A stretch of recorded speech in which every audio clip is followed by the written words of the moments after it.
Se le hace un cordial saludo a los docentes de la asignatura de mejoramiento de plantas, el ingeniero Julio César Ortiz Pavón, coordinador de la asignatura, y su colaboradora, la ingeniero Dori Villeda. Dentro de este metraje se abordarán las actividades realizadas durante el proceso de emasculación y polinización cruzada para el mejoramiento genético convencional del cultivo de maíz. El maíz es una especie monoica y alógama, cuyas flores estaminadas se producen en la espiga y las pistiladas en el elote.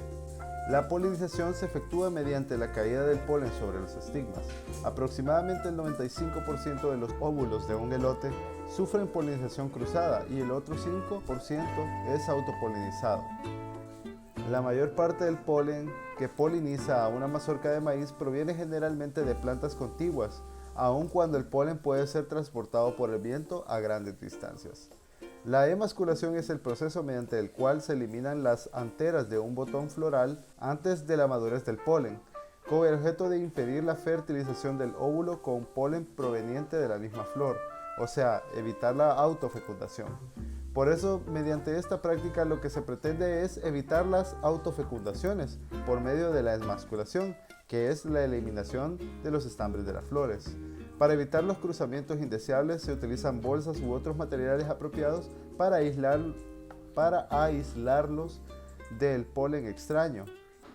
El éxito de la polinización va a depender del grado de dificultad que se presente para realizar la emasculación en los diversos tipos de flores y del momento oportuno para llevar el polen viable a los estigmas receptivos. En este presente video se mostrarán los pasos para realizar la técnica de emasculación en maíz y los resultados obtenidos en la práctica. ¿Cuáles resultados? Los objetivos que se persiguen con la práctica de emasculación en maíz son, como general, desarrollar prácticas técnicas de mejoramiento convencional en el cultivo de maíz en maceta. Dentro de los específicos tenemos establecer plantas de maíz y realizar un manejo agronómico y fenológico con el fin de identificar el momento de la floración para realizar la práctica. Realizar prácticas de emasculación y control de la polinización en el cultivo de maíz e interpretar los resultados obtenidos en los hilotes con la práctica de emasculación.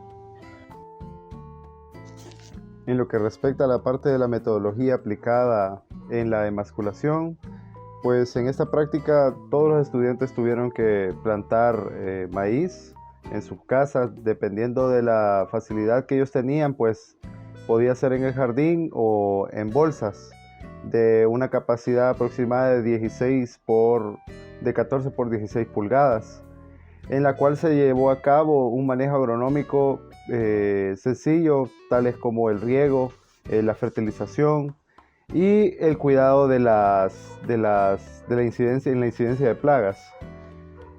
Esto se llevó a cabo por un total de 12 semanas aproximadamente, y una vez llegado a la parte de fructificación, se procedió a ordenar el bloque donde estarían las de 5 a 6 plantas de maíz, y estas se tendrían que identificar como la planta donadora de polen, la planta como receptora, la que sería de autopolinización y la de polinización libre.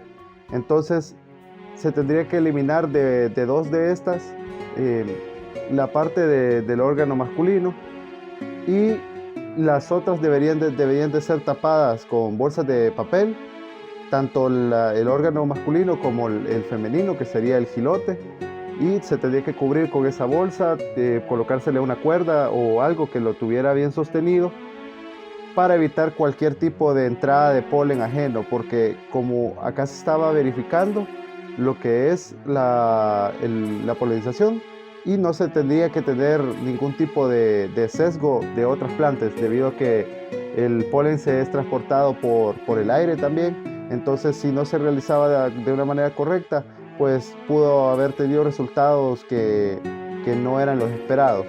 En mi caso, yo sembré las plantas en bolsas de 14 por 16 pulgadas, Y los resultados que yo obtuve del proceso de basculación, bueno, en primer lugar, el proceso de basculación, se tendría que, como lo dijo anteriormente, se tendría que colocar la bolsa de papel en el órgano masculino y femenino, y del órgano masculino se hacía la colecta de polen. Entonces la bolsa tenía que estar bien sujeta para capturar todos los gránulos el polvo, pues el polen, así lo más pequeño que había. Y en las mañanas se recomendaba quitar la bolsa y realizar el tratamiento en cada uno de estos bloques. Como lo dije anteriormente, una de esas plantas donaba a la planta contigua, había otra que se polinizaba por sí misma y la última que donaba a la última del bloque. Y la cuarta planta creo que era de polinización cruzada, al igual que polinización libre, al igual que la primera. 4 de estas sí dieron resultados, una de ellas no dio ningún resultado, no, como se le llama, no cuajó el elote, y pues solo solamente quedó la tusa. Entonces se tenía que hacer esto tantas veces se pudiera hasta que el órgano reproductivo masculino pudiera dar lo último de polen que pudiera dar.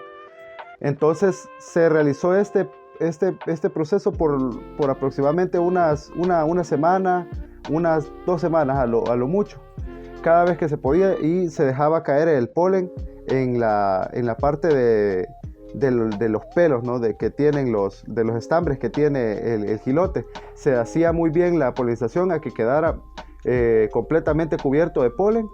Y luego esto era ya trabajo del jilote, del órgano femenino, asimilarlo para fecundarlos. Entonces voy a proceder a decir los resultados que yo tuve. Y yo atribuyo este tipo de resultados a la manera en cómo yo lo manejé, porque no era un suelo rico en nutrientes. Sí se realizaron las labores de fertilización, tanto de triple 15 como de sulfato de amonio en la etapa ya de floración, pero por el estrés que se provocaba al tenerlo en plafón o en techo así de concreto, probablemente por el estrés que generaba, no logró del mejor desarrollo que se podía esperar. Sin embargo, por ejemplo, este jilote que se encuentra por acá, que creo que es el de autopolinización, pues no tuvo ningún grano, solo tuvo unos poquitos granos, lástima que se perdieron, pero quedó solamente la parte acá dura, solo quedó el olote. No tuvo ningún tipo de resultado, no tuvo ningún grano. ¿Ve? Ahí está. Los otros quedaron de esta misma manera, por más de que se realizó la masculación, perdón, la polinización cruzada, quedaron de esta manera. Hay uno que estos dos tuvieron muy buenos resultados. Lástima el tamaño, como lo digo, el suelo no era lo mejor o lo más apropiado o apto para el desarrollo de la planta de maíz. Los nutrientes, como puede ser ya fertilizantes mal aplicados o el desarrollo no apropiado de la raíz, también puede ser una limitante. Se puede observar ahí. Todos los que están observándose acá son de polinización cruzada. El de autopolinización, y este es el de polinización libre. Polinización libre. Estos dos son de cruzada. Se puede ver la diferencia. Mayor cantidad de granos, mayor tamaño de granos. El olote está casi lleno. Hay algunas partes que no lo voy a mentir, que no se generaron nada. Esto es por falta de fecundación. Esos serían los resultados. Muchísimas gracias. Conclusiones. A través de la práctica de maculación se pueden lograr mejorar una variedad a través de la autopolinización o polinización cruzada de diferentes materiales. También, entre mayor sea el número de polinizaciones que se realizan, mayor es el porcentaje de llenado de granos en la mazorca que se puede obtener. y las plantas que se utilizaron como control de la polinización en unos tratamientos fue efectiva y en otros pudo ser afectada por algunos insectos, en este caso hormigas.